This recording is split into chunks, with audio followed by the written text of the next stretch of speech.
The moment my father slid that glossy white iPhone box across the table, I knew something was wrong. Not because of the box, but because of his smile. The kind of smile a wolf gives right before it tears into a rabbit. My son, Cairo, didn't see it. His 9-year-old eyes lit up like fireworks, fingers trembling as he reached for it. "Go on, open it," Dad said, voice dripping with fake cheer. The room went quiet. Even my sister, Zara, stopped mid-sip of her wine, watching like this was some grand reveal. Cairo peeled back the wrapping, breath held. Then his face froze. Inside the box wasn't an iPhone. It was a rock, a jagged, dirt-crusted rock like something dug out of a gutter. "Is this a joke?" Cairo whispered. Dad leaned back, chuckling into his coffee. "Well, champ, only good boys get toys, isn't that right?" The room erupted. Zara snorted into her glass. My brother-in-law, Ledger, clapped Dad on the shoulder like he just told the funniest joke in the world. Even Mom shook her head, chuckling. But Cairo? He didn't laugh. His shoulders slumped, cheeks flushing red, and he shoved the box away like it burned him. That's when I saw it. The same look I used to wear at his age. The one that said, "Why am I never enough?" I stood up so fast my chair screeched. "Wow," I said, voice low. "You really outdid yourself this time." Dad waved me off. "Relax, it's just a bit of fun. Lighten up, lighten up." The same words he'd used when he pranked me with an empty Nintendo box on my 10th birthday. The same words when he gave me a fake college acceptance letter to teach me humility. Zara nudged Cairo. "It's not your real present." But I knew better. There was no real present. This was the gift. A rock, a punchline, a reminder that in this family, love came with conditions. Then Cairo looked at me, not crying, not begging, just resigned. Like he'd already learned the lesson Dad was trying to teach. You don't deserve nice things. Something inside me snapped. I turned to the room, my voice eerily calm. "You want to know what's funny? I did get him an iPhone." Gasps. Dad's smile faltered. "It's in my car." I waited because I thought, foolishly, that maybe just once, you'd act like a grandfather. I locked eyes with Zara. "But you laughed. You, a therapist, laughed while a kid got humiliated." Ledger stiffened. Mom's lips trembled. "This isn't the time." "It's exactly the time," I said, pulling an envelope from my pocket. "Because while you were busy mocking a child, I was busy protecting him." Dad's face went pale. He knew what was coming. And oh, I couldn't wait to watch him unravel. I dropped the envelope on the table. Dad didn't touch it, just stared like it was a live grenade. "What's this?"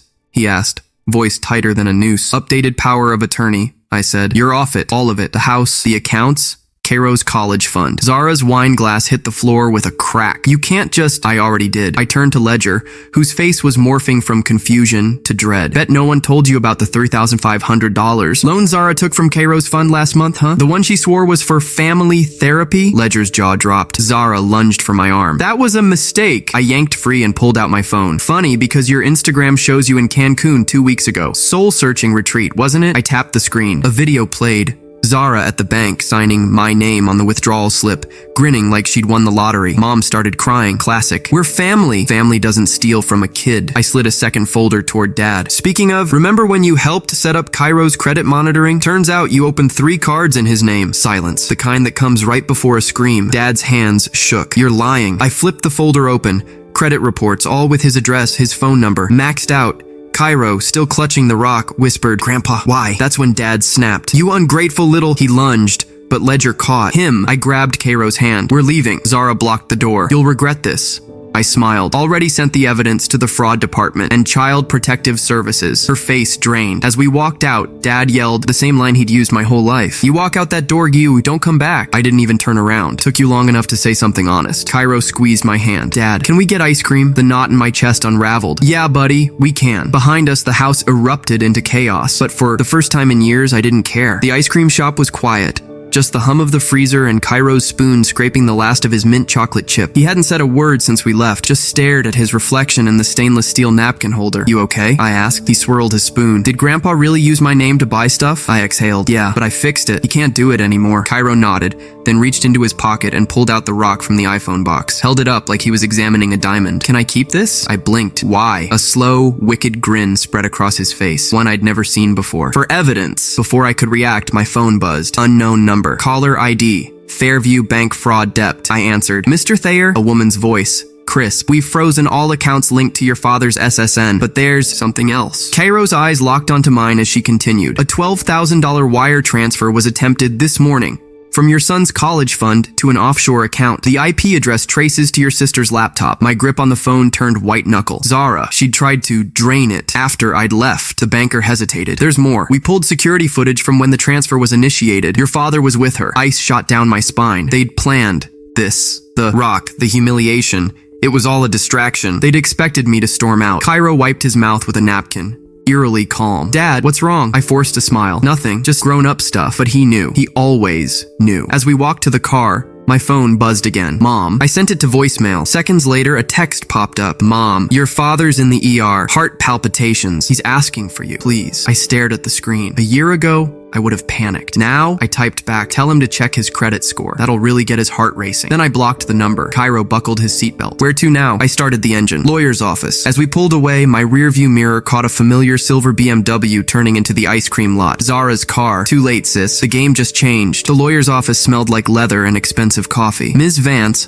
a razor-sharp woman in a navy suit, leaned forward as I slid the bank's fraud report across her desk. They premeditated this, I said. Used the birthday as cover to drain Cairo's fund while I was distracted. Cairo, swinging his legs in the too-big chair, piped up, "It's called misdirection, like in magic shows." Ms. Vance's eyebrow arched. "Smart kid," she tapped the documents. "This isn't just civil court anymore. It's wire fraud. Federal prison time." A notification buzzed on her laptop. She turned the screen toward me. A security feed from the bank. Time-stamped today, 1:47 p.m. Zara at a teller's desk, shoving a notarized form across the counter. The angle caught Dad's reflection in the window behind her, on his phone, nodding along. "That's a forgery." Ms. Vance zoomed in. "See this?" She pointed to the signature line. Cairo's full name, with Junior added, a detail no one used. "They messed up.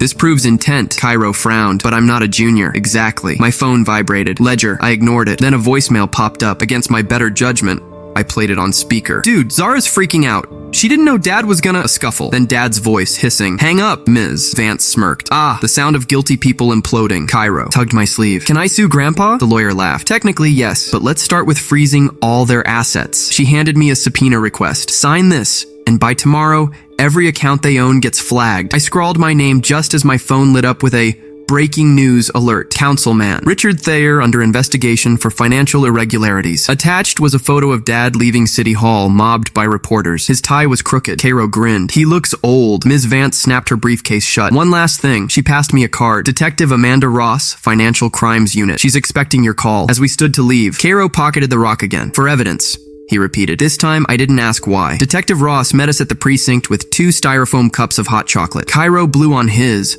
watching her pin photos of Dad and Zara to a caseboard. "Your sister cracked faster than I expected," she said, tapping a recorded call transcript. Zara's voice screamed. "It was Dad's idea. He said we had to move fast before..." Then static. Ross smirked. She lawyered up mid-sentence. Cairo slurped his cocoa. "What's the before part?" The detective's eyes flicked to me. "Before your dad here realized the bank had already flagged the accounts. They were desperate." A knock. A uniformed cop handed Ross an evidence bag. Inside, a burner phone from Dad's office. "Guess who he called an hour before the birthday party?" She turned the screen toward us. One outgoing call to Zara. Duration, 22 minutes. I felt sick. They'd scripted the whole thing. The rock, the laughter, all to buy time for the transfer. Cairo set down his cup with a clink. "Grandpa's bad at plans," Ross snorted. "Kid's not wrong. Your father used his own IP address to initiate the wire. We've got digital footprints in triplicate." My phone buzzed. "Mom," again. I declined it. A second later, a text. "Mom, he's in the hospital. They're saying stress-induced cardiomyopathy. You did this." I showed Ross. She shrugged. "Heart issues don't erase crimes," but she slid a form across the table. "Restitution agreement. Sign this and he pleads guilty. No trial. Cairo gets every penny back." Cairo grabbed my wrist. "Wait." He dug the rock from his pocket and placed it on the form. "Add this." Ross frowned. Rock?" "Evidence," Cairo said. "It proves Grandpa's mean and stupid. Who forgets to check if a kid's a junior?" The detective burst out laughing. "I like this one," she scribbled in the margins. "Defendant to return all fraudulently obtained items, including but not limited to cash, credit, and 1 decorative rock." I signed. As we left, Cairo whispered, "They're gonna say yes. Grandpa hates looking dumb in public." The hospital was 4 blocks away. We didn't go. The news vans were camped outside Dad's house by dawn.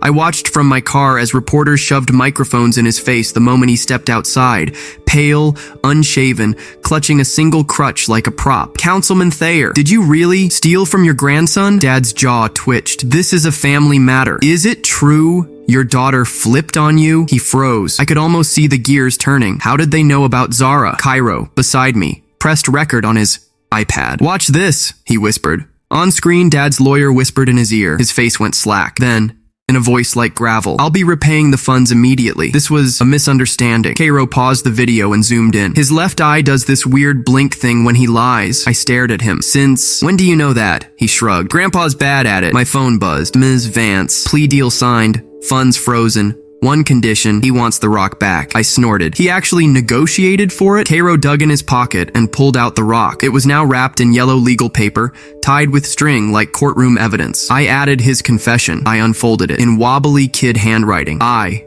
Richard Thayer, am a big fat liar. Signed, the good boy who got the iPhone anyway. I nearly choked. When did you— While you were on the phone yesterday, he beamed. Can we mail it to him? With glitter? The doorbell rang. Through the peephole, Zara. No designer bag, no smug grin, just red-rimmed eyes and a manila envelope. Cairo grabbed the rock. I'll get it. Before I could stop him, he swung the door open. Zara flinched. I came to apologize. Cairo held up the rock. This'll cost you. Silence. Then, from the curb, a reporter's shout. Is that the infamous iPhone rock? Zara turned sheet white as cameras swiveled toward us. Cairo whispered, oops, and slammed the door. The video went viral in under an hour. iPhone rocks trended on Twitter. Memes exploded. Cairo's smirking face photoshopped onto courtroom sketches. Dad's blinking lie, tell, turned into a gif. A tech blogger even auctioned a real iPhone box with a rock inside. 100% of proceeds to children's legal aid. Zara's envelope contained two things. A check for $12,000. Repayment plus interest. Scribbled in shaky handwriting. A plane ticket to Belize. One way. Ms. Vance called it a victory. Detective Ross high-fived Cairo. But the real win came at 3:17 p.m. when Dad's lawyer emailed, per agreement, enclosed is a notarized letter confessing to all credit fraud. Also, per your son's evidence terms, Mr. Thayer has issued a public apology. I clicked the link. There was Dad on the local news, reading stiffly from a paper. I deeply regret my actions toward Cairo. My behavior was unbecoming. A pause. Then, through gritted teeth, and yes, the rock was unnecessary. Cairo paused his iPad game. He forgot the part about being a big fat liar. I ruffled his hair. Close enough. That night, as we unboxed the actual iPhone, the one I'd hidden in the garage for 3 weeks, Cairo suddenly asked, did you know Grandpa would do the rock thing? I hesitated. I hoped he wouldn't. He plugged in the charger, thoughtful. But you prepared. A knock at the door. Not Zara, not Dad. Ledger. He looked hollowed out. Zara's gone.